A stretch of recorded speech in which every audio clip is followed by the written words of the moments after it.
scholar-led, non-profit, open access book publisher based in the UK. And a warm welcome to today's session, Open Book Futures, working together to build community-owned infrastructures for open access books. As you may have seen when you joined the session, there are translation options in English, Portuguese and Spanish. So please click the translation button in the Zoom toolbar and choose the relevant channel for you.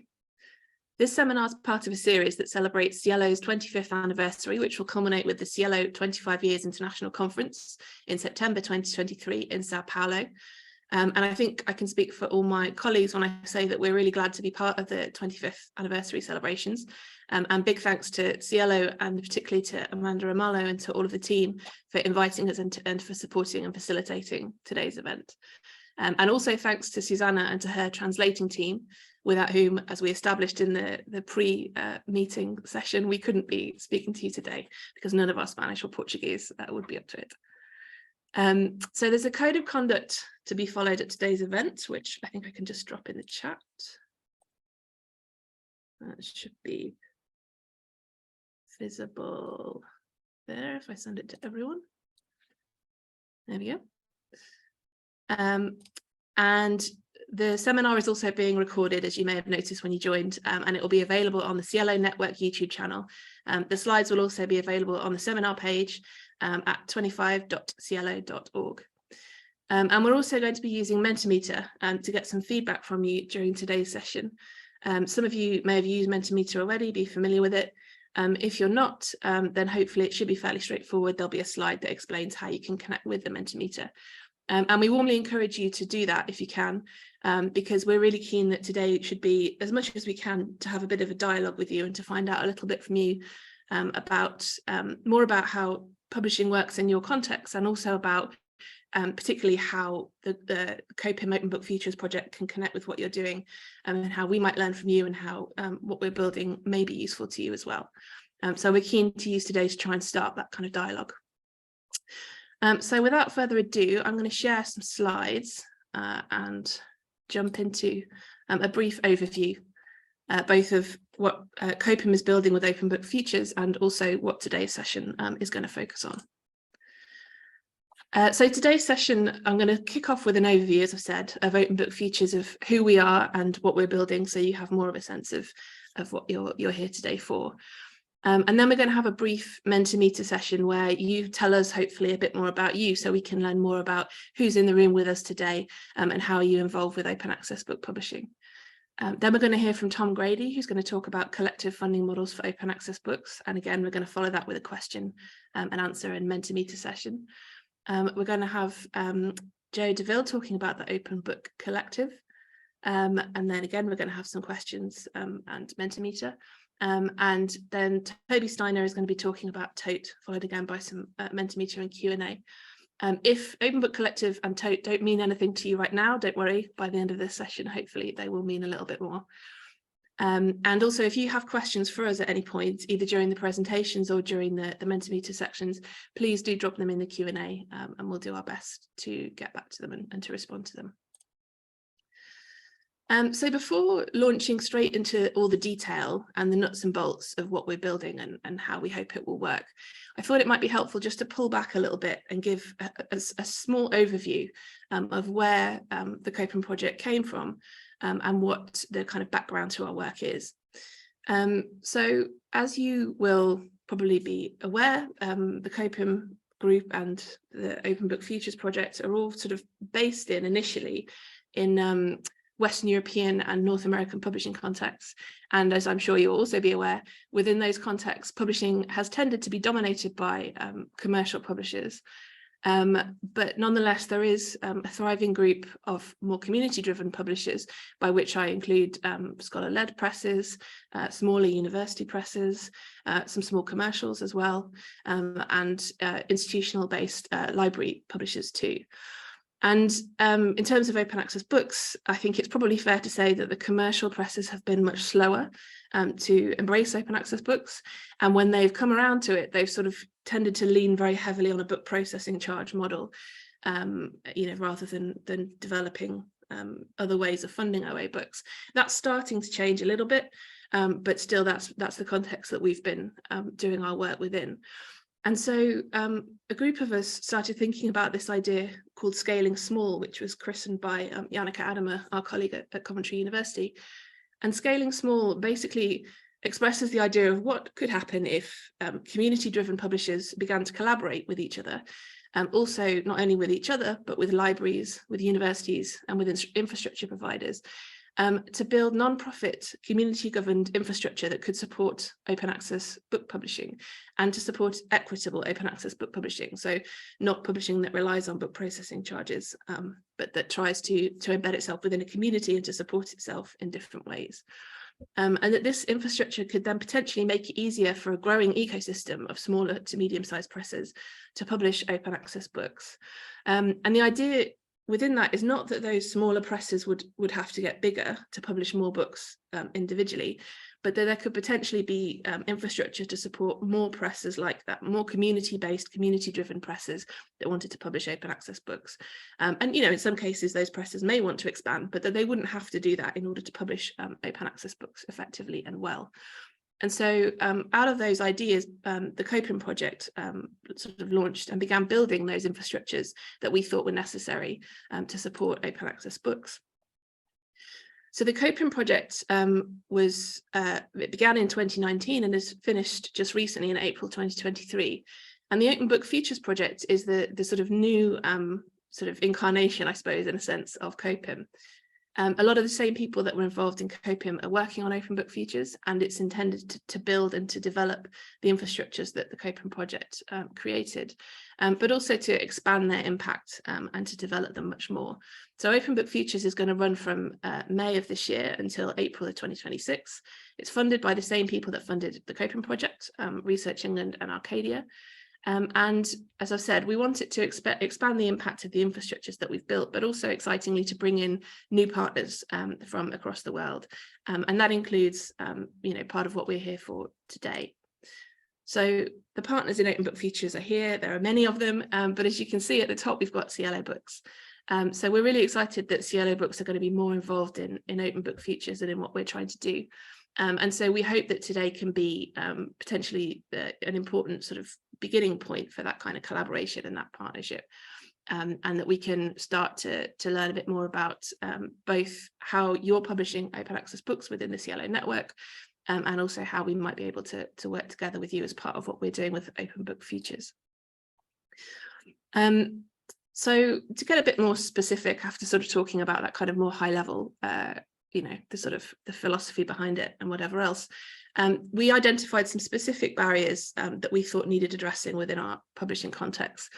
And those were identifying revenue channels that weren't book processing charges that could support open access book publishing, thinking about business models that would enable a closed access press to flip to open access, again, without relying on the BPC, about how smaller presses that don't necessarily have huge amounts of resources could create really high quality metadata that could get the open access books into libraries, library catalogues, repositories, and open platforms.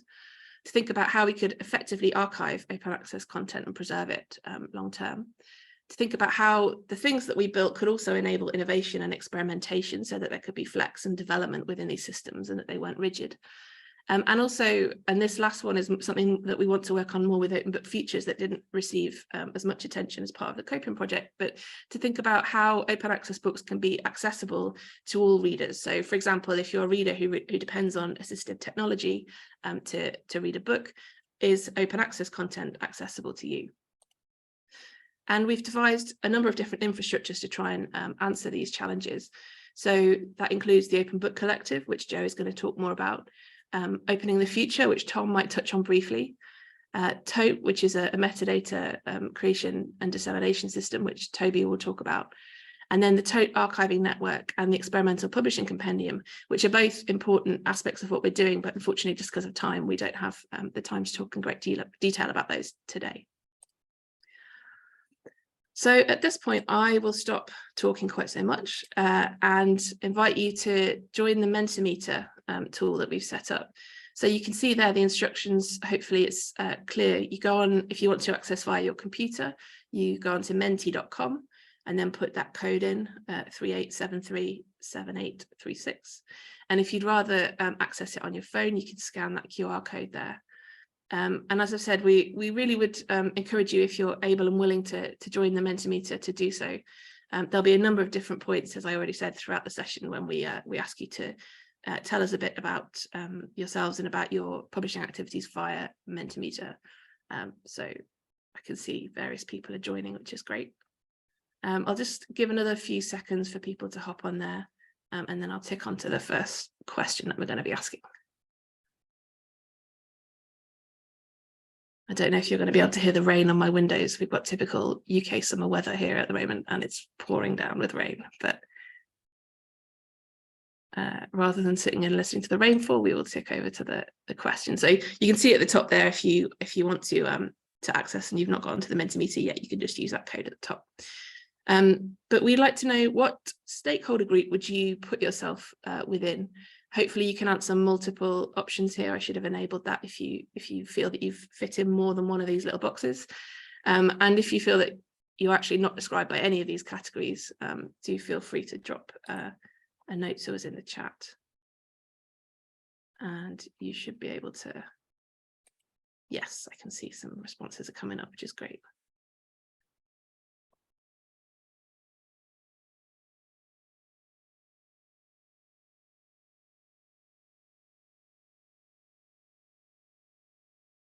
So this is interesting and actually quite similar to a lot of the conversations that certainly I seem to have about open access books.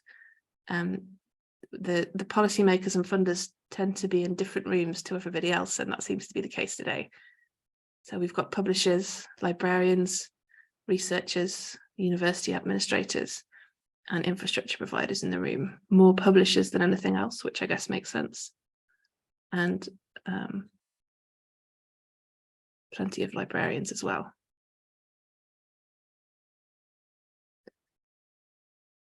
Okay, so I will tick over to the next. Oh no, still getting some more responses. I think the one drawback with Mentimeter is they don't tell you if people are still entering answers or not. Okay, we'll tick over to the next question. So now we're keen to know, what country are you from? We could have made this another multiple choice, but we didn't want to be too presumptuous about where people might be joining the call from. So this is a free text response. And I should say, in the free text responses, please feel free to use, whichever language you prefer. It's totally up to you.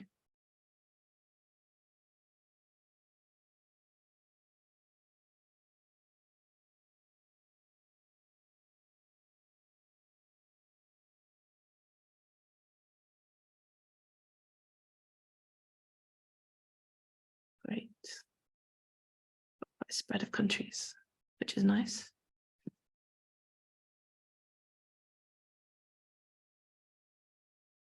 And hello to the attendees from the UK, who are also suffering the dreadful weather.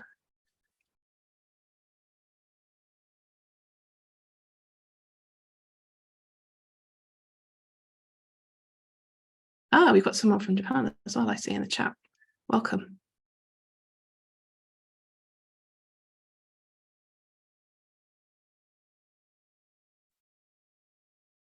Okay, I'm going to skip to the next question.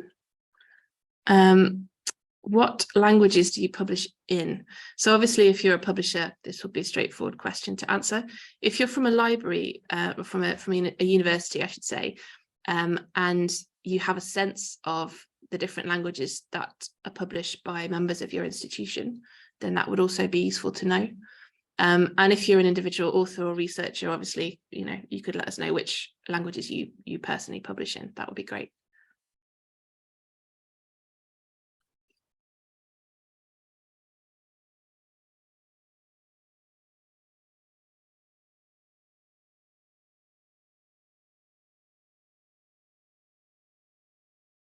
So I've got a mix of English, Spanish, Portuguese,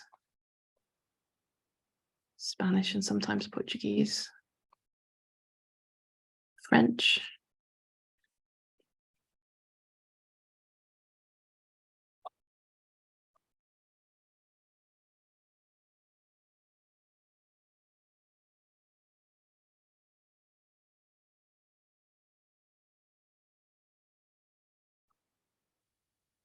And we've got some responses in the chat as well, Spanish and English.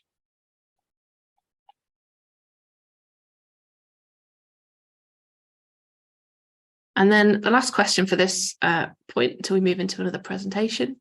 How many of the books that you publish are open access? So again, if you're a publisher, I guess that's quite obvious how to answer that question. If you belong to a university, do you have a sense of the proportion of open access books that are published by members of your institution? And if you're an author and you think about your own publishing output, roughly what percentage of that do you think has been open access?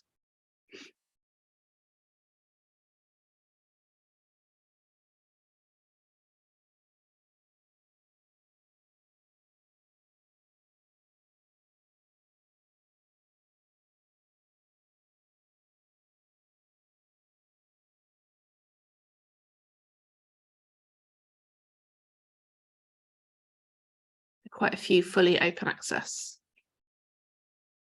And then a bit of a spread over the other numbers.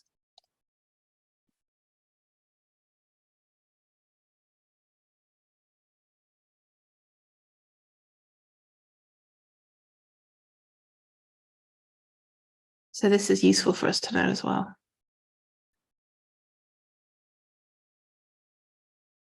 And then in the chat, somebody says 100% open access. 15 books, that would have been a good question for us to have asked as well, actually, the sort of size of the publisher. But actually, if you want to let us know in the chat while we go on, what sort of size publisher you are, if you consider yourself small, medium, large, maybe a rough idea of how many books you publish. That's perhaps a question we should have included.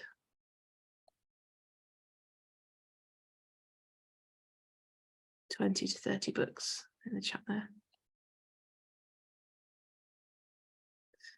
Okay, so conscious of time, I will not linger any longer on this, and we'll move on to Tom Grady, who's going to be talking to us a little bit about collective funding for open access books, and we'll be returning for some more Mentimeter very soon. So thanks everyone for participating in that. Well, hello, good afternoon from here. Thank you for inviting us all to come along and speak to you today. It's a great opportunity for us.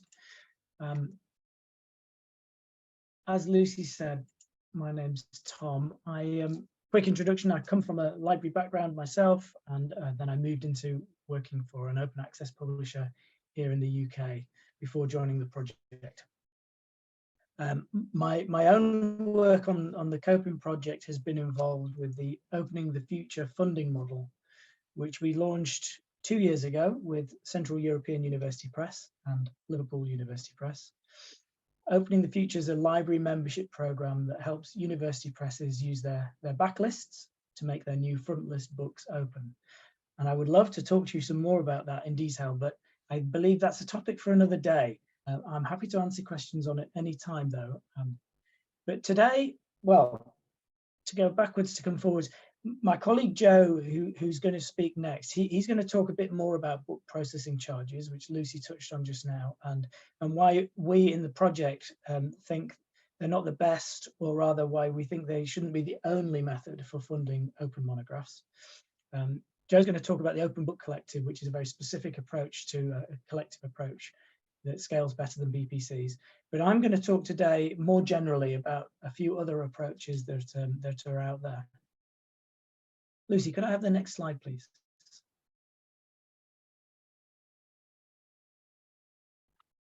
Thank you. So on screen now is a quote from Professor Martin Eve, who many of you may have heard of, an academic here in the UK who's been working on open access for years.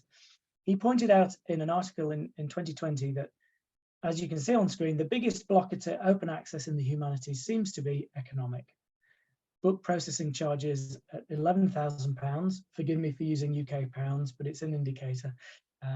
Book processing charge at £11,000 don't scale in disciplines where an entire department's book budget is just 7,000. And a collective model, a consortial model of funding offers us another way. Or to put it another way, given the current global library environment and budget pressures, book processing charges are unsustainable. In comparison, a collective model of funding promises a cost-effective solution for enhancing library collections with relevant research, because the cost of paying is shared amongst multiple institutions.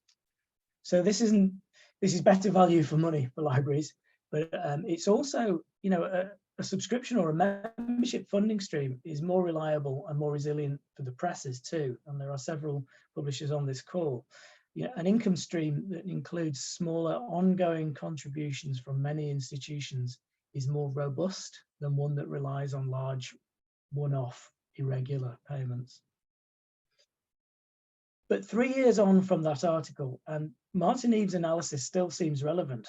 BPCs do still remain a significant method of paying for many researchers and for many libraries. Happily, in the last few years, we've seen several new initiatives emerge that seek to solve the problem posed by funding through BPCs alone. There are now quite a few collective funding models for open access books. They vary in complexity, they all work slightly differently. And in the next slides, I'm going to highlight a few of these, though I don't pretend to know all of them out there. In fact, on screen now, next slide, please, sir. Actually, just the one before that, please, Lucy, the links. Yeah, on the screen here, there's some links here to several resources that you may find useful if you want to dig deeper into what I'm going to talk about. Of course, we can share the links after today. I don't think they're clickable on screen right now. And before I go any further, a few other disclaimers or caveats, if you like. I'm not commenting here on which of these models I think are good or bad in some way. That's for you as libraries and you as publishers to assess against your own criteria, your own budgets, your own strategies. Another thing to mention is that the names of the models I'm going to use, you know, other people might call them something else at different publishers. There aren't any rules on what to call them, but I think the definitions I'm using are as close to accurate as any. There are more different flavors of funding out there, many more publishers than I know of. What I'm highlighting today are just some examples of the more common models and some examples of publishers we know are using them. And lastly, I should point out that most of what I'm saying, I have stolen completely from the Open Access Books Toolkit. So what I'm about to talk about, you can find in more detail on their website. Again, there'll be links shared on the OA Books Toolkit.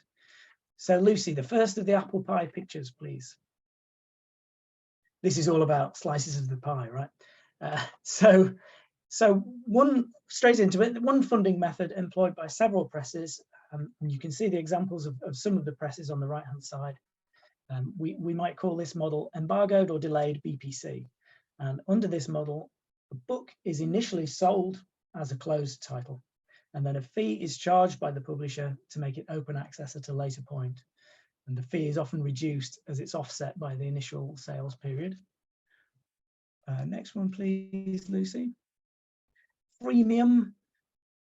With this approach, a version of the ebook might be made open access or freely available at no charge to the author. The free access is subsidized by other revenue sources, such as sales of other e-formats or subsidized by print sales, and possibly also by library membership fees. Open Book Publishers is a very good example of this. That's the publisher that Lucy and Rupert on this call both work for. Rupert has described their approach, and I really like this expression, as a magpie model. So that is, they'll take the money from lots of different sources. I think that's a really interesting way of looking at it. The next one that we've just skipped to is embargoed or delayed freemium. Under this model, a book is initially sold as closed, and it's later made open access, again, at no charge to the author, but if a certain agreed criteria are met. For example, if a sales target has been achieved, or maybe after a specific embargo period. I said I wasn't going to comment on these, but one of the potential, I can't help myself, one of the potential problems with a model like that one is that it could be that the more commercially popular titles go open access and not necessarily the more niche, but equally important scholarship. But that's the end of my comments there. The next one is institutional subsidy. We've seen a lot of new university presses being launched here in the UK, and they're popping up all over the world. And this is where, you know, libraries in particular are setting up their own press sometimes to publish their own scholars, but also to publish scholarship from elsewhere. So you could say this is institutional subsidy. They're subsidizing the publication because the press is based within the institution. Sometimes fees apply, or they might be discounted, and academics based at the host institution might receive additional discounts, or they may even have the fees completely waived. The next one on my list is library membership. So here, libraries or other institutions would pay an annual membership fee to a publisher that underwrites some costs of making books open access. The member institution and or its authors may receive additional benefits like discounts on BPCs. Library consortium or institutional crowdfunding. Here, libraries might pledge a fee towards making a collection of books open access, covering some or all of the costs between them. And once enough libraries have confirmed participation and the target amounts achieved, the collection is then made open access. Probably the most famous example of this is Knowledge Unlatched, though there's examples of all of these on your screen, as you can see. And the last one on my list here is subscribe to open, which is kind of an umbrella term, and even within that covers lots of different flavors. You know, all 7 of these, there are different versions of the models, but the subscribe to open model, libraries might subscribe to, or they might purchase specified collections of closed access books, some of which might include backlist titles. And then the subscription fees are then used by the publisher to fund their new open access books, their new frontlist books as open. My own work on Opening the Future would fall into this category. So, as I said at the start, there are certainly other models in use out there, and I've not touched on programs based on repositories and preprints, or on innovative book programs like CIELO's own. But I hope that table on I think it's the last slide, the slide before, I hope that table gives you an idea of kind of the complex and varied number of models in use by presses and that are supported by libraries. And that leads me to my next point, which is to say, if this looks very complicated, please don't throw your hands up in horror and give up. There are several places to find simple explanations of all of this. And our project colleague at Lyrasis, Charlotte Lair, has written an excellent blog post that clarifies a lot of this. In one blog, she makes a very clear case to say that you can actually split many of these models into just 2 categories.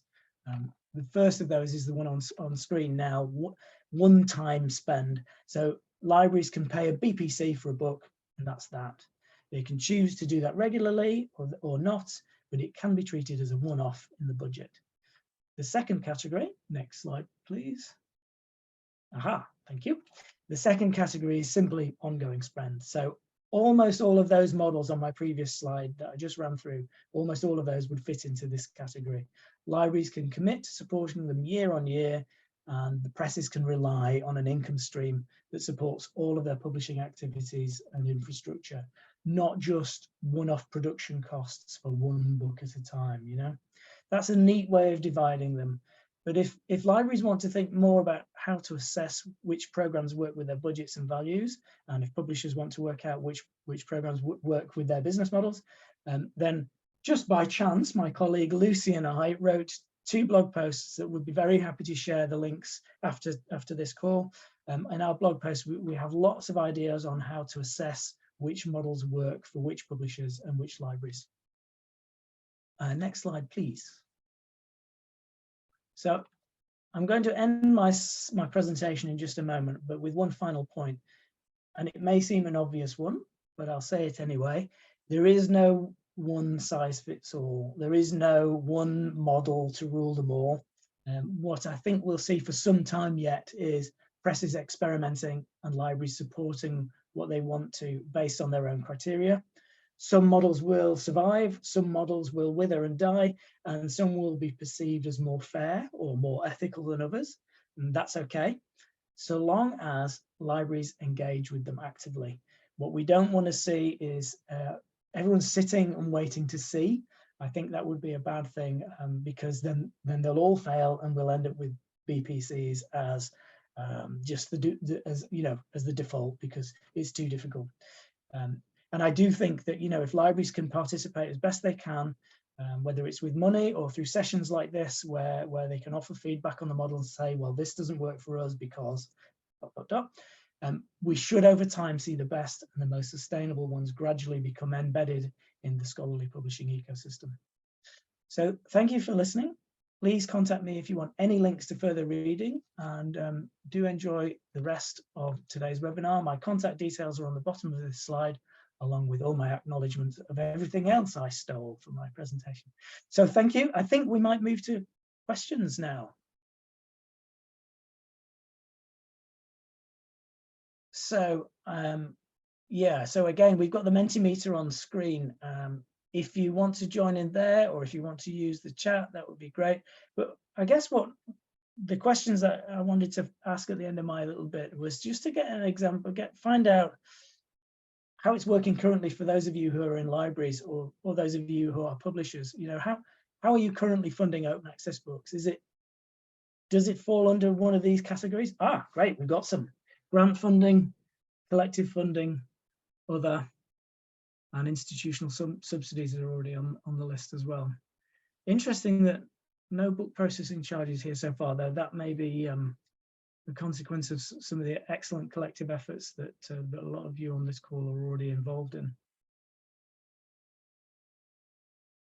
Institutional subsidies, okay. Actually, a pretty even split. This is quite interesting to see on Mentimeter. As the columns go up and down, you can see that it's broadly quite evenly cut. Okay, yeah, thank you for jumping in there. So that's actually useful for myself and my colleagues on here to know a little bit more. Yeah, as Joe says in the chat, this is really interesting for us to know a little bit more about how it works around the world. We can get in our own little bubble, and so this is a good opportunity for us to look outside of our bubble. Super. I think that's a good one. If we could move on to maybe the next question, if we have time. Please, somebody tell me if we don't. I'm kind of talking away on my screen. We're fine for time, Tom. Thank you, Lucy. This question is kind of similar to the last one, I guess. But what I wanted to know here is, my big fear is that collective funding models are great, but they're currently being funded by, well, one-off funding or end of budget funds, which, as I can see, are the first two on the list. This to me is perhaps the weakness of collective funding, if you like. Until it's embedded as an ongoing thing in library budgets, it's always going to be what's left over. What we need to do is move library funding, library budgets into the category of not what's left over, but this is just what we do. This is how we fund books. And I'm not pretending that's easy, and I'm not pretending that's going to happen overnight. But it's really interesting for us to find out from the community like yours how you do fund things. Interesting. One-off funding's quite high there compared to the others. Well, comparatively. Dedicated OA funding, not much there so far, but that's you know, we are kind of at the start of these collective models, and it does take time to embed these things. Just Brilliant. to cut in for a second, Tom. Yeah. Sorry, sure. Somebody asked in the questions, will this recording be made available for everyone afterwards? So just to say yes, it will be. I think it'll be on the 25.cielo.org webpage. So just to let everybody know. Thank you, Lucy. That's great. I think I had one more question on my Mentimeter. If we want to move on to that. Yeah, this one might be a silly question to ask, but I wanted to ask it anyway. Is this purely a money thing, or is it a strategic thing, or do we not know? Is it too early to say? But what might prevent your library or your publishing, if you're a publisher, what might prevent you from trying out a model like this?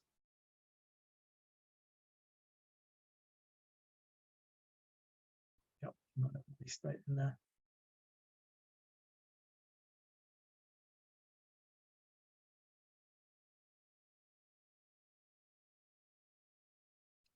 Yeah, okay. Interesting. Pretty obvious split on here, though. But the strategic thing is also interesting. Yeah, not enough money. Okay. Well, I don't think I need to keep my questions on screen for much longer, because I think we've got a fairly obvious main response here, which is very useful for us. I guess we need to ensure that these collective models remain good value for money for libraries, and yet can still fund the publisher, right? These things have to be sustainable on both sides. It can't be just working for one and not the other. Thank you very much, everybody. I think I'm done with grilling you all on questions. I'm very happy to take questions myself, but we may do that at the end. I'm not sure if that's how we're going to run it. Lucy, can you remind me? Are we doing some questions now, or right at the end with everybody? So we'll take questions as we go, if people want to add them in the chat or the Q&A, or we can pick things up towards the end. I think it's often the case, isn't it, that people formulate their questions towards the end of the presentation. So we shall see. Yeah. But I think if there's no more Mentimeter, Tom, from you, I think we're okay for questions at the moment. We don't have any that we've not answered yet. So we can move on to Joe, if you're ready. Thank you. Yeah, thank you, Tom. Thank you, Lucy. And thank you all our participants for joining us today and for all your input. As I've been putting in the chat, it's really, really interesting and helpful for us to get a bit of an understanding of the context in which you're working, for the reasons that I'll explain. So my name is Joe DeVille. I wear many hats, I suppose. I am an academic. I'm a sociologist based at Lancaster University. I also co-founded a very small open access book publisher called Mattering Press. We publish books in and around the field of science and technology studies. And I'm also the managing director of Open Book Collective, which is what I'm here to talk to you about today. There's one other hat that I wear as well, which is relating to all of our work today, and that is that I'm the so-called principal investigator of this new project that Lucy mentioned at the beginning, the Open Book Futures project. But I should say it's obviously very much a collaborative effort. So Open Book Collective, if you could go to the next slide, please. Yeah, I wanted to say a little bit about the I wanted to say a little bit about the context for some of the work of the Open Book Collective and the COPIM project as a whole. Tom has already alluded to some of this, but I think I wanted to just to put it down, I suppose, on the screen here, just so we're clear, because these are some of the arguments that we are making in the different contexts in which we operate. So the motivation for establishing the Open Book Collective, which is an organization, as I'll come on to explain in a second, and the motivation also for some of the work and much of the work of the COPIM project and this new project, Open Book Futures, is the case against book processing charges. And part of the issue is that open book processing charges, as a way of funding open access book publishing, is an extremely expensive way of funding book publishing. Now, these prices on the screen here are the kind of prices that are being paid in and around broadly Western contexts for two publishers for making their books open access. So around 70,000 Brazilian real for some of the larger commercial presses, but even for smaller non-profit presses such as my own, we do, where we can, charge book processing charges and have done in the region of around 30 to 35,000 Brazilian real. Now, just to be clear, my own publisher, we only do that to institutions, and we've never charged an individual, and we would feel very uncomfortable about doing so. And we also make available discounts of up to 100%. So many of our authors don't have access to any funds for book processing charges, but we still publish their books. But this is the model that we've been using as a publisher for many years, and it's also the model that commercial publishers are using when trying to move towards a slightly more open part of their publishing portfolio. But for my own publisher, this is not a model that we are very comfortable with and very happy with, because it is so expensive. But also, if you could go to the next point, Lucy, Also because this model is inherently unequal. These kinds of fees are likely sometimes to be only affordable by academics in wealthier national contexts. But even within those contexts, often it's only a small number of academics who have access to the kind of grant funding or institutional funding to pay these kinds of fees. The next animation, please, Lucy. I think the other issue is that this kind of model, this book processing model, which certainly here in the UK and also I think in Europe and in the US and a number of other contexts, is often talked about as the pretty much only way to scale open access publishing. It's a very thin version of open access. It's a model that I've argued lacks imagination. It kind of positions open access not as something that should be a universal kind of baseline, but as something that you can buy on top of an existing publishing process. I should say I was very pleased to see that, that we have in the room here a number of what we often refer to as diamond open access publishers, 100% open access publishers. I mean, that's just so fantastic to see. Of course, we also have publishers here who are not 100% open access. And hopefully for those publishers, we might also provide you some ideas for how you might move towards a more open access publishing model. Another issue is then with this kind of model is it entrenches business as usual. It's a model that for commercial publishing is a way of kind of relocating the costs of publishing. Rather than income coming after a book is published, it comes before the book is published. But the kind of model doesn't really change.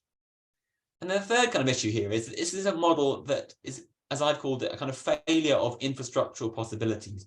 Now, in terms of infrastructures, we've seen with SciELO, for example, how important infrastructures are as a way of bringing people together, as a way of changing the way that things are done. And one of the things that I've been arguing is that we need these kinds of infrastructures. We desperately need these kind of infrastructures to change the open access book publishing landscape. And Open Book Publishers is a small contribution in that direction. Next slide, please.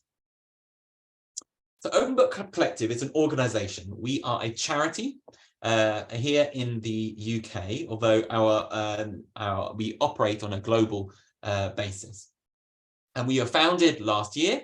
Our website launched in December, and then we had a process of testing and so on. And then we really have only been working actively in terms of our outreach since about March this year. So, only about 4 or 5 months now. So we're a new organization. Next slide, please. The aims of the Open Book Collective, we have many different aims. One of those aims is to raise new revenue streams for open access book publishers and also what we call service providers, SPs on this slide. So service providers, by that we mean organizations that provide infrastructures or infrastructural services. So Directory of Open Access Books would be an example. We're keen to support a model of open access book publishing not reliant on book processing charges. We want to make it easier for librarians that do have the funding available to subscribe to open access membership schemes. Then the fourth of these is equally important, and that's we want to build a community of publishers, service providers, and librarians. And that's why it's so fantastic to have you guys all here for all of these reasons. Moving then on to the next point, please, Lucy. The ethos of the Open Book Collective is rooted in principles of open infrastructure. So we are making our platform code available on an open source basis. We're a charity, as I mentioned, we're community-led, and we're very keen to support bibliodiversity. I've already talked about inequalities when it comes to the funding of open access books, but we as an organization also recognize broader inequalities. For example, linguistic inequalities, the dominance of an Anglophone publishing model, for example. So we're keen to support publishing in different languages, in different national contexts, publishing different types of books with different types of publishing model. This is what we call bibliodiversity. Next slide, please. So Tom has already touched on the kind of membership program funding model, so I'm not going to go into that in detail, but just to say that our work does build on this model. We've got publishers, so the first of these two hexagons are representing the membership program funding models of two publishers, Punctum Books and Open Book Publishers. Each have over 250 different members supporting their work. Opening the Future that Tom's been working on, supporting 2 publishers by a large number of universities supporting them on a yearly basis. Then we have infrastructure providers like Directory of Open Access Books and OAPEN doing something similar. So that model already exists in the world, and what we are doing with the Open Book Collective is thinking about how we can potentially scale it. So this is our website. We're just going to go through a quick tour of the site. So Lucy's just going to shift over to a different tab. So this is our site. And, you know, often I'm in meetings with libraries, and what I say to libraries is, you know, the first thing I do is I point them towards this area on our site, which here is titled Support Open Access Initiatives. So we'll go to this site. And as you'll see here, at the top there, it says, you know, we support collective packages and individual offers made available by open access book publishers and service providers. So here we have group packages that we call that libraries can support, and individual offers. I'm going to go straight to those individual offers by clicking on the Initiatives tab. And here, as we sort of, you know, slowly scroll down this page, you will see that there are different publishers and different open access infrastructure providers that have offers available to support by libraries.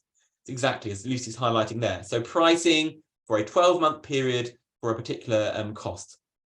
And if we just choose one of those publishers, so if we, for example, go to the top of them, African Minds there, for example, this is a publisher based in Cape Town, predominantly publishing work in a range of different fields in science and technology studies and so on. We have information about that publisher. Then as we go down the page, we have consistent highlights about that publisher, what they're publishing, how many books per year they're publishing, how much their production costs are. And then we're also pulling in information from our metadata management platform, Thoth. So this is to get ahead of a little bit of some of the things that Toby, my colleague, is going to talk about, pulling in information from our metadata platform. And if you go back up again, and then we see, look on the next tab, then we have further information about that publisher, you know, their mission, their values, their governance structure. And then if we go onto the third tab, there's information there for libraries about how much it costs to support them. If you go down a little bit further, we can see then we have prices in different currencies, but we actually have then prices in far more available in far more currencies than are on this screen. So that's our kind of publisher information. If we then go, and we also, similar for infrastructure providers, we also have a collective catalog. So the collective catalog features books from all our publishers that use Thoth, I should say, and those can then be filtered by individual publishers. So, you know, for example, you can choose open book publishers, and it will show you just the books from that publisher. Okay, so if we go back to the slides, thanks for that, Lucy, and go to the next slide. So what might the benefits be potentially for publishers and service providers? So for publishers and service providers, you know, we take on the work of managing a membership program. We undertake the work of dealing with the invoicing, the contracting. And the key thing is here that this makes membership programs possible for even the smallest publisher. You know, I'm really pleased to see we have some small publishers here today. My publisher is tiny. We publish between 1 and 5 books per year. We want to scale small. We want to make it possible for small publishers to thrive. And taking on some of that bureaucratic work is an important part of that. We then also undertake the work of outreach. Now, we appreciate that when it comes to generating funds from libraries, it is probably more likely that those funds are going to come from, you know, from wealthier national contexts, the UK and the US and the EU and Canada and so on. But part of what we can do is we can take on that work for publishers outside those contexts, offering membership packages to those libraries, and obviously doing all that outreach in English and perhaps sometimes in some other languages on their behalf. We also then reduce these publishers' reliance on book processing charges, supplementing their income, and also delivering funding to infrastructure providers. We do have some fees. I didn't want to go into the details of that and get lost in the weeds too much. Very happy to talk about those. And they are our fees are aimed at allowing us to sustain ourselves on a not-for-profit basis, as well as some of our income going into supporting the wider community, as I'll get onto. The next slide, please, Lucy. Yeah, I've already talked about this, so we can actually go on to the next one. That's our collective catalogue, which is based on Thoth. Yeah, so running costs are shared between publishers and service providers on the one hand and libraries on the other. Everybody involved in the Open Book Collective, whether as a publisher or a supporter, can become involved in our governance structure. We are a member-led organization. So what that means is that the board of the Open Book Collective ultimately are answerable to our members. We were very keen that we as an organization are not bought up by a large commercial entity. We've seen that happen with a number of organizations. So our organizational structure, our governance structure are designed to make that impossible to happen. Next point, please. We are also keen not just to raise, for our work is then, so I've talked about our work as being involved in raising funds for publishers and service providers, but our work actually extends far beyond that. So we're also keen to build a community around open access book publishing. So for example, we've launched a new toolkit. This toolkit is aimed specifically at smaller and scholar-led open access publishers. And I'll just put a link there in the chat. We haven't actually publicly announced this yet, but you're very welcome to browse it. And we'll also be seeking feedback from anybody that's interested. A range of resources for publishers who are looking to move towards a more OA forward mode of publishing. Next point, please. Publishers and service providers also contribute towards the collective development fund. So 5% of the revenue that we collect on our behalf goes towards populating this collective development fund. This is a grant that we will be launching next year, available to any OA publisher or initiative to apply to if they want to build open access publishing capacity. We expect to have around, I think it's around 450,000 Brazilian real available to offer to support OA publishers via small grants. Next point, please. So Lucy's already talked about this new project. So this is going to really help our work. If we can just go into the next slide. So in terms of our particular areas of work for Open Book Futures, a key aim of this new project is to expand our outreach within both Anglophone context and beyond. So this workshop and this event here kind of in a way symbolizes that. We think it's really important that these kind of questions about the futures of open access book publishing these conversations don't just happen in the West, for want of a better word. We want to involve a far broader range of stakeholders, and that's why we're so keen to collaborate with SciELO and a range of other partners to help that happen. This new project will also allow us to develop a range of new platform enhancements. A key one of those is a multilingual capacity for our website.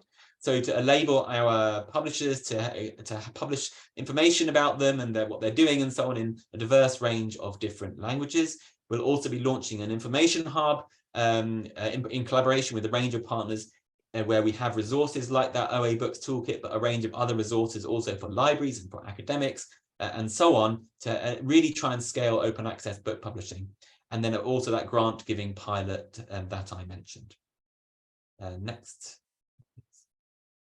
So yeah, the areas, where we need your input, we're keen to hear about how the Collective Development Fund can support open access publishers in Latin America, whether you're interested in becoming in and joining the collective potentially, but also for the library colleagues who are here, we're really keen to hear about how we can meaningfully involve academic libraries in Latin America. In the survey that Tom put up before, we heard that often there aren't funds sometimes to get available in collective funding models. If that is the case, we would still are really keen to have your involvement. How can we make sure that happens? And be here. This is really a call for suggestions and for comments. So Lucy, if we can now move towards the Mentimeter. So again, here we have the instructions. I think you're familiar with them by now, and they stay at the top of the screen. So first of all, for the publishers in the room, I'm very interested to hear whether you're interested in potentially joining the Open Book Collective. I should say we have membership criteria. I can put a link to those membership criteria in a bit.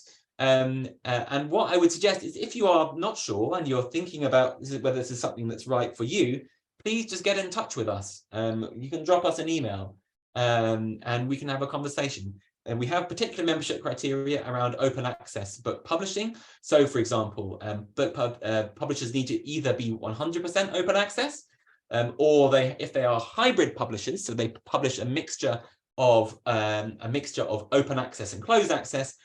We need to work with them to develop a model that can potentially get them up to 100% open access on the front list. So it's fantastic to hear that some of you really that are potentially interested in joining. I would encourage you to drop us an email.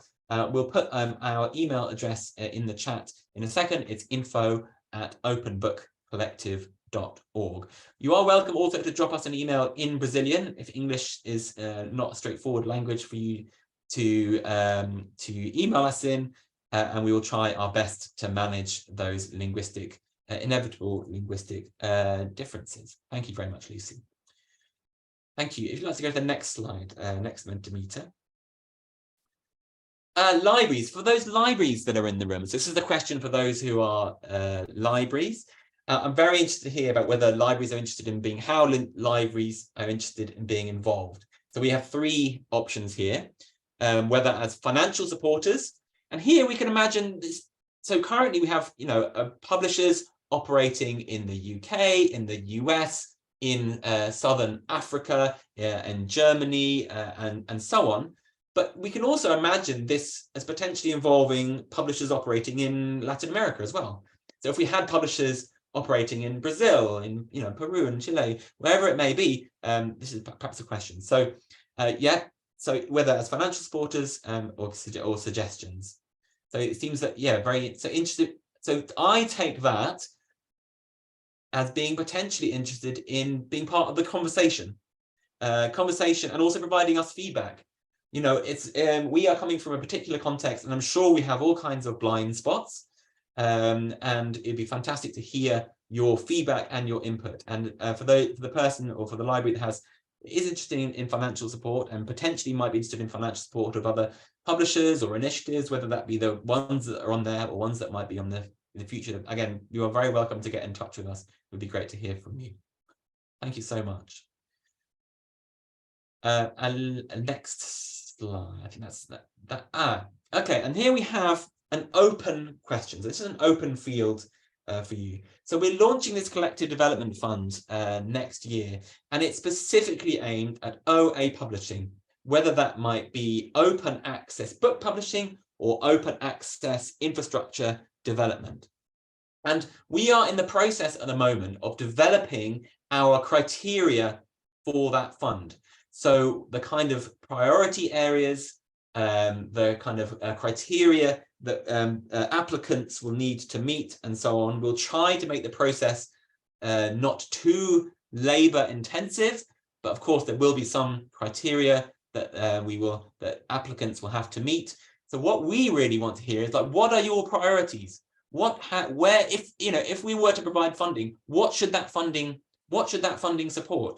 I saw a tweet yesterday from a presentation at a different event saying that, it's things like help with metadata management, help with legal costs, help with, expertise. And I'd be really curious to hear what kind of areas you think are priorities for you as a publisher or you as an infrastructure provider for us to support.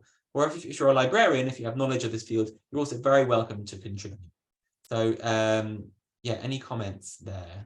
Lucy, do these just appear on the screen? Yes, they do. Yeah, they will do. Do you have a sense, Joe, of how much the Collective Development Fund might be at that point? Well, the total amount that we have from the funder is around 450,000 Brazilian real. But I'm keen to distribute a fair amount of that funding through small grants. So we haven't determined yet the size of those small grants. I would imagine around, hold on, let me just translate the cost from pounds to Brazilian. I know, of course, we have more people than just Brazilians here, but hopefully it's a currency that you're familiar with. So around about 60,000 Brazilian real, for example. It's around £10,000. But again, I'd be really interested to hear what your priority would be. And I should say, we are also thinking about equality and, social justice in relation to these questions. So it may well be that we reserve certain parts of the funds for publishing in some of the less privileged economic contexts as well. So that's something that's part of it. So, okay, books of interest to everybody. Okay, for example, in the area of coding. Oh, sorry, there's actually a translation there. That was my, I can read Portuguese. Okay. The other thing is, Open I access, suppose, yes, exactly. Supporting open access platforms such as CIELO, yes. the money comes from the contributions to the OBC, but of course, as you said, it's it's something that's open for applications beyond the members of the collective, right? Yes, absolutely. Just to make that absolutely clear, yes. So there's two things to say. One is that we have some money from the funder to go straight into this collective development fund. So that's the 450,000 real that I mentioned. But yes, that fund will then be continually being populated by the income received from our library membership programs. So there will be hopefully grants available into the future. But yeah, the really key thing is that you do not have to be a member of the Open Book Collective to apply for this grant. You do have to be involved in open access, but yes. Yes, expertise in how to transition to fully open access book publishing without causing the press to fold. Exactly. So that's exactly what we're trying to do. And one thing to say about the open, the OBC model is that it isn't a model that it's a model that you can kind of use at your own pace. So for the publishers that are, for the publisher that said that put that point in there, we are keeping an eye on time. We are aware that many publishers in an ideal world would like to support open access and would like to publish more open access books, but can't. Sometimes it's about expertise. So the Open Book Collective is a genuine collective. We have publishers who are on hand, and I don't want to speak too much for Rupert Gatti, my colleague, who is here on the call, but open book publishers, for example, a fantastic publisher who, I cannot say enough how helpful they have been to other publishers in providing them with that kind of expertise. Now, we can't just always rely on open book publishers, but the Open Book Collective is also going to be acquiring that expertise. We have many publishers, new publishers, mediastudies.press, a tiny publisher based in the US, have just started. They can tell you what it's like to start up as an open access book publisher and how they're developing their model and so on. So we do have that kind of expertise, and being part of the collective is a way potentially to share that kind of expertise. Okay, so yes, metadata, that's really interesting. Thank you very much. Toby hopefully will answer some of that. And there's another point there about metadata. So yeah, metadata support, and sometimes it's also about support to actually just get that metadata into a metadata management platform.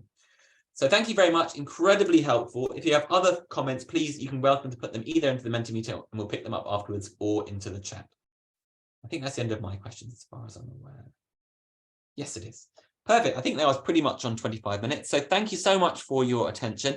And I'll just pass you now over to my colleague, Toby Steiner. Toby, over to you. Thanks so much, Joe and Lucy. And hi, everyone. I'm going to now talk a little bit more about this ominous platform that Joe and that Joe has been mentioning, Thoth, which is like our formal title is Thoth Open Metadata. And this has been one of the major outputs developed under the remit of COPIM over the last 3 years. And so in a nutshell, Thoth is a community-led open metadata management and distribution service, especially focused on open access books. Lucy, can I have the next slide? Thank you. The first thing to say is that while this has started as a kind of project work really and development work in the context of COPIM, Thoth has towards the end of COPIM been established as an independent non-profit community interest company, which is a UK-specific form of non-profit institutional setup that we've chosen, similar to the Open Book Collective, to ensure that we remain independent, and also, as Joe has mentioned, that we can't be bought up by or gobbled up by the larger commercial publishers or other entities out there that might have an interest in acquiring us. So this is really to sustain our independence in a way. Next slide, please. I have a very small bit here on the slide, but Thoth has been very much developed with a focus on truly open metadata. So all the metadata that we are creating or that is provided by the platform is licensed under CC0, as open metadata should be. But as you might find in the larger ecosystem out there, isn't always the case. So we want to really make a strong case for this kind of open metadata. Next slide, Lucy. Exactly. We are also very much focused on creating metadata specifically for open access books. So we have been focusing on the book ecosystem and the underlying recommendations, requirements out there. We have done a large scoping exercise at the beginning of COPIM to substantially base our work on. And so, our main remit has been to work with open access books. And with the next slide, Lucy, we are also focused on very much being open in the way of open source. So the code that is underlying the platform that we've built is available on GitHub under an open Apache 2.0 license.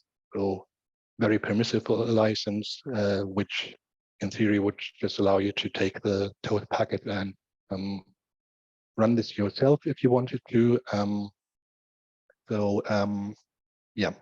All very open. And with the next slide, thank you, we go into a bit of a view on the backend of Thoth. As you can see here towards the right-hand side of the screen, this is a view of the backend of Thoth.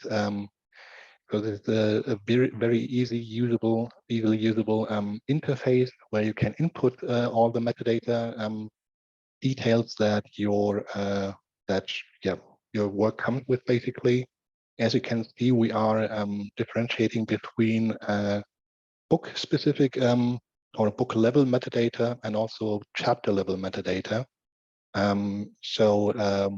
There are different relations at work there, like semantic relations that are implemented in Thoth that allow you to record a chapter-level data and link that to a specific book level,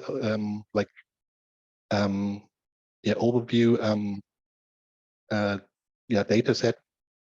And this can also be linked to different aspects of the contributors, for example, so the authors, the editors of your work that are involved. Those can also be provided with enriched metadata around their affiliation, for example, like where have they been placed at which university at the time of writing or at the time of publication of your work, which is a set of data that is becoming increasingly important with regards to funding requirements that we find in the international landscape. So that's also something that we have in mind with Thoth. And all of that maybe is just to provide you with a first glimpse of how like the direct data entry would work in Thoth via the web user interface that we currently have available. There's also the option of importing already existing metadata from other platforms, for example, or from your own local management system. So if you're thinking or would consider to move to Thoth from existing systems, this would also be possible either via the open API that Thoth is providing, or by ingesting exports of your existing systems via Onyx files, for example, that can then be imported in Thoth. And so we wouldn't have to go through the new work of entering each data set again, but could really make sure to pull that in straightforwardly. Next slide, please. Thoth has not only been focusing on making open metadata available, but also a variety of different formats, because based on the scoping work that we've been doing in COPIM, we realized there's a lot of different formats that are required by the different platforms out there. So, for example, if you wanted to submit your content to, say, Google Books, that would have a completely different requirement compared to submitting it to Project Muse or JSTOR or different flavors thereof. And so with the with Thoth open metadata, with the export API, we are able to create all of these different flavors of open metadata and have those at your disposal to work with these different platforms. Next slide, please. This is a bit of a complicated slide maybe, but just to provide you with a glimpse of the different platforms on the right-hand side that Thoth is already able to submit to in one way or the other. On the left-hand side, you have the different metadata formats. So, for example, KBART files, ONIX files, different versions of ONIX, and different flavors, the specifications in the middle. So Project Muse, for example, has a different flavor of ONIX 3.0 record compared to the OAPIN submission of ONIX records. So this is all something that, that a small press would work towards figuring out themselves in the beginning. And with Thoth, we really want to make that easier for the smaller presses to, be able to, submit or disseminate their content through these different platforms in an easily implementable way. There's also the option of providing MARC records, so in the different formats of MARC 21 or MARC XML to directly link that to your library catalog. And this is the Love Your Library icon at the bottom corner there. And so yeah, it's just basically to provide you a bit of a concise overview of the different platforms that we are able to link your data to. Next slide, please. I previously mentioned the open APIs of Thoth. These have been implemented with a view of the necessity to make Thoth interoperable in a variety of ways.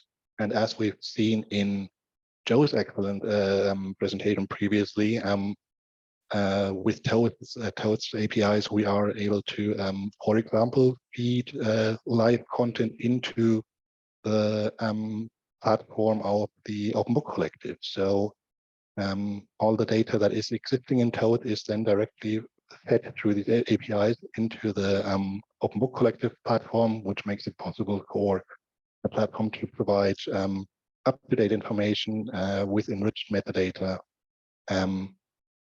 Basically utilizing this API. With the next slide, I've got a couple of other examples where we have that implemented. So, for example, we have the publisher website of Open Book Publishers. OBP, Open Book Publishers, have recently revamped the website and they launched a completely new version of that website. And this is now built with innate Thoth integration. So the different fields you see on the website here, the cover image, for example, the description of the record, of the work, the metadata fields are all directly pulled from Thoth. So there's no need to manually include that, but the customizable widget and data fields are directly linked to Thoth, and thus make, I think, the keeping up of the website more easy for the Open Book Publishers staff. Next slide, please. Then we have the option of providing catalogs, similar to the catalog that you've also seen on the Open Book Collective website. This is a dedicated catalog or a bespoke catalog that one of our COPIM colleagues, Simon Bowie, has created for the Scholar-led collective. So this is just a proof of concept, basically, where Thoth metadata is pulled in to provide an overview of all the Scholar-led collective presses books that have been published, and this is yeah, also quite a neat implementation, I think. Next slide. And then we come to the platform integration, right, with the Open Book Collective, as we've seen previously. As Joe's mentioned, there's lots of links between Thoth and the Open Book Collective. The screenshot here just provides a bit more details around the bespoke metadata format that some of the books, but also the catalog themselves can be linked with Thoth. So for each of the books, but also for each of the publisher output or publisher catalog, Thoth is able to provide these different metadata formats, for example, ONIX files, CSV overviews, and yeah, and other details that are directly live pulled from Thoth. Next slide. What we're currently developing is the service provided by Thoth, which is basically a service to help publishers that don't want to go through all the work of directly working with with platforms and other entities. So the service that we want to provide with Thoth then is a given publisher A would commission Thoth to provide the different outputs, the different content files, but also the metadata records, of course, to these different platforms. What Thoth could also do for the publisher is to directly deposit books, chapters, and references with Crossref, and make sure that that a DOI is registered. And we would also be able to provide integrations with library catalogs either through the Thoth API or MARC records that will be made available through Thoth. Next slide, please. So in a nutshell, this is basically the offer that we are currently implementing. On the one hand, there's the pre-Thoth option, which means the user interface, the API, and export files, or the use of the export API itself will remain free and will always be accessible for publishers themselves. So publishers could just register with Thoth, create their own metadata in Thoth, and use metadata as like a management and metadata creation tool for themselves, for their own workflows.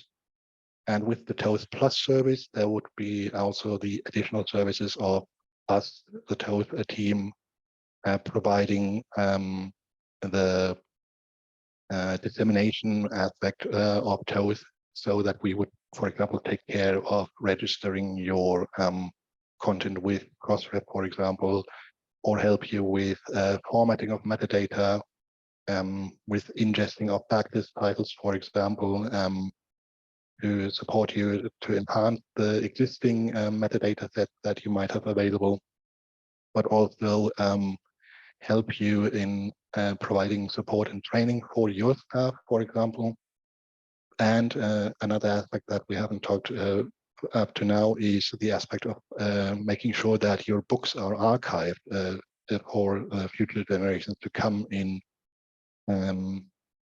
potential other offer that we are working on, which is the next slide. This is the Thoth archiving network that we are currently working on. So with the archiving network, we want to enable small presses to archive their books in a network of repositories at higher education institutions and national libraries. We have already implemented that as a repository-led proof of concept, working with the Internet Archive, with Loughborough University, with Cambridge University Library, and with the British Library. With those partners, we have been able to work with DSpace, Figshare, and ePrint repository softwares, but we would also be very much interested in learning more about other software solutions, but also in collaborating with more partners in the network, so to expand and increase the network's reach, basically. Potentially, for example, in towards SciELO partners, SciELO book partners, and yeah, we would be we very much would like to invite you to get in touch with us if you are interested in learning more about this. And I think that's it on my end. Oh yeah, got overview of next step. So what we are working on at the moment is improving the user interface and also formalizing the Thoth offering and business model. We want to expand the number of publishers using Thoth for metadata management and distribution services, which is also part of the or a remit of the Open Book Futures project. We want to extend the geographic and linguistic reach beyond Anglophone countries to ensure that the biodiversity is put more front and center really in this larger context.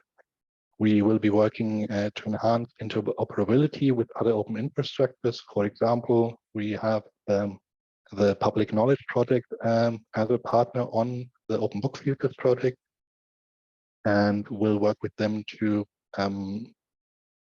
develop an implementation or a plugin that will facilitate a linking between Open Monograph Press and Thoth. And on the archiving side, we are also, as mentioned before, we're creating the network of national libraries and higher education institutions to host an archive open access book. It is led by the British Library and the National Library of Scotland, and we are also interested in collaborating with more national libraries, really. And that's it from me. Thank you very much. I think we have a couple of Mentimeter questions prepared for you. So as of now, I think we know where to go to access these kind of questions. Our first question is, having now heard about what additional service or what key services would you expect from a metadata platform in your context?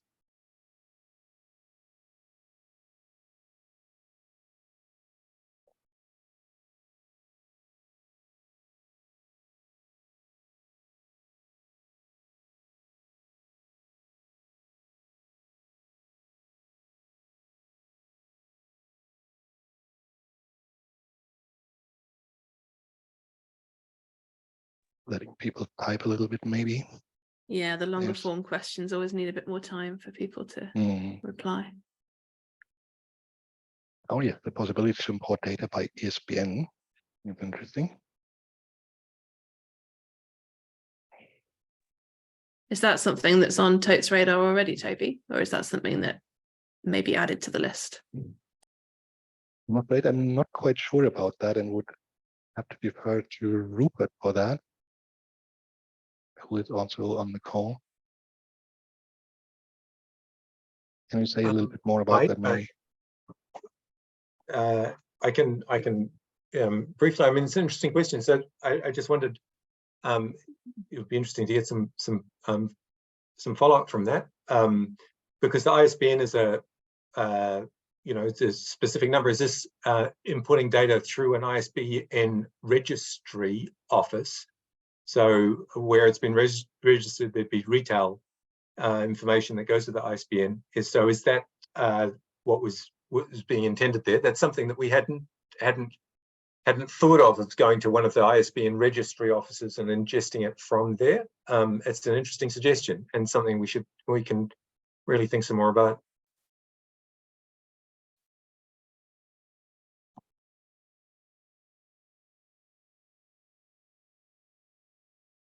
Maybe looking at time here, maybe we can go. I'm sorry. Just thinking, while I'm thinking through, the problem is that much of the ISBN data on the registries you have to pay for. The registry pays for, I think, or some of them. So a really interesting suggestion. Thanks for that. We'll think some more about it. Data analysis would also, very interesting. Would that refer to like usage data? What do you think? or that's the question of that we might need to follow up on maybe. Help with interoperability of current metadata with institutional repositories. Yes, I think that's very much on the scope of what Thoth is looking at, especially for the archiving component. But yes, I think we might be able to help with that.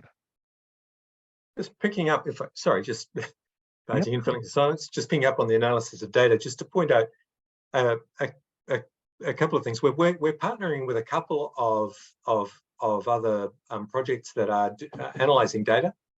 One of them is analyzing usage data, and that's the Opera's metric service, and the other is the book analytics dashboard service, which is being developed in Curtin in Australia, and both of them are looking at providing all sorts of analytics from lots of different sources and tying in with Thoth to be able to provide the metadata, the back end for that.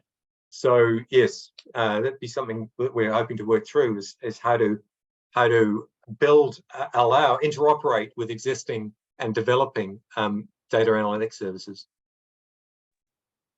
I'm not sure if that next one is a follow-up from the data analysis, but I think it says like a kind of analytical interface to show the records collected or produced by the platform. So I guess that will be a way to see what's in Thoth without having to delve into the API and do all the export, but to see it more visually, perhaps. I don't know if I'm understanding that correctly.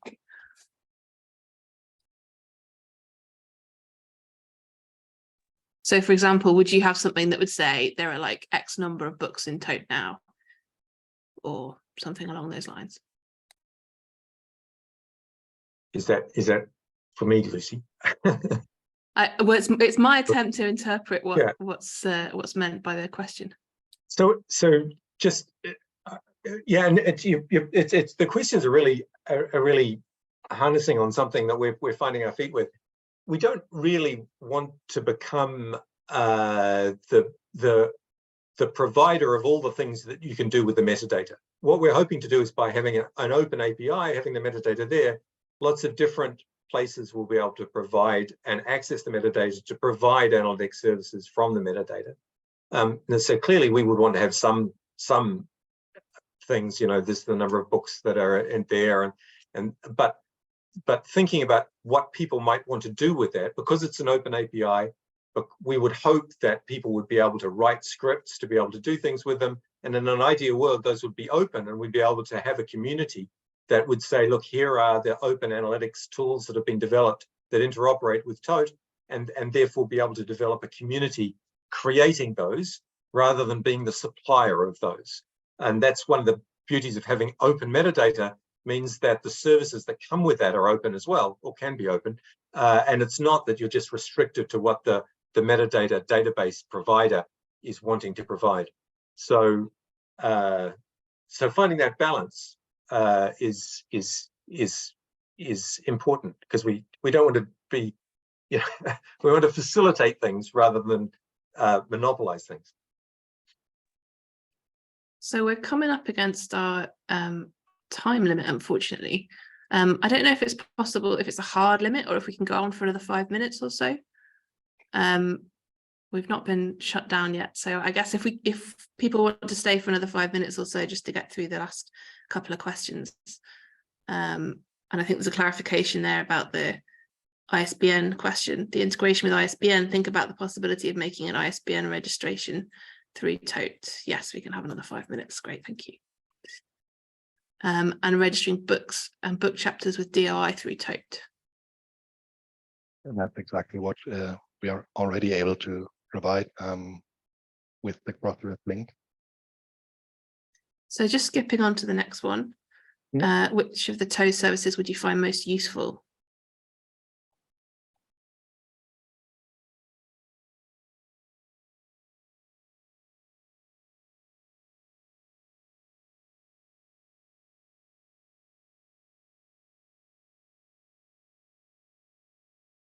I realize there's a bit of an overlap with the earlier question, but should we actually skip on to the last one, do you reckon, Toby, just in the interest of time? or should we stick with this one? Up to you. I'm just conscious that the last question might get sacrificed if we don't move on to it now. No, let's move to the next one then. Yeah. Okay.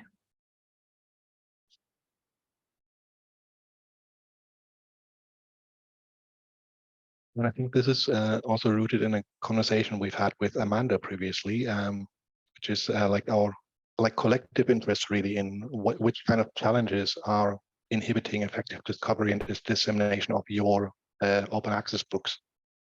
Like in what areas do you would you benefit from receiving support in any kind of way?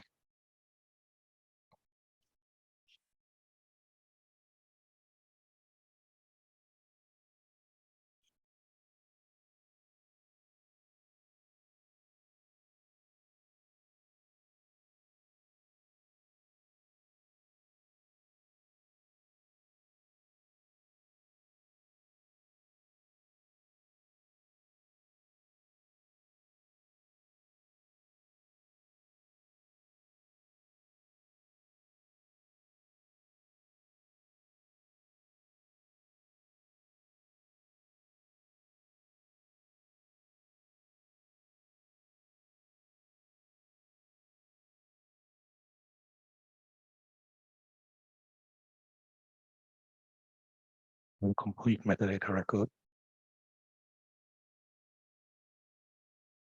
That's a good one, yes. And I think that's also like what the motivation behind Thoth is really trying to get at. Other questions always what complete means, right? But we will definitely be able to help with enhancing the metadata out there to make sure that it's not just like the very basic information that you find with like in larger ecosystem out there. And I think the frustration with that Thoth also has been motivated by is that some of the metadata out there gets like there's this leaky pipeline of metadata in a way where through the when metadata travels through the system, it gets knocked down basically in a variety of ways and reduced back to the basics. And with Thoth, we want to provide an alternative way really to make sure these the enriched metadata doesn't get truncated and yeah, reduced to the basics. And Amanda says in the chat, many publishers don't have enough staff to dedicate to metadata creation. So I guess this is again part of the intention behind Thoth is to try and make that a little easier. So I think unfortunately we may have to call it a day. I think we're going to have to skip past this, else we'll go past our 5 minutes. But if you have thoughts about how Thoth might be useful to complement existing services in CIELO, then get in touch with us, please.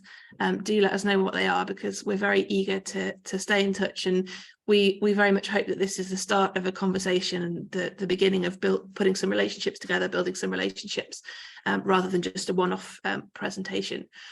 So enormous thanks to everyone for coming and for all of your questions and your feedback via Mentimeter.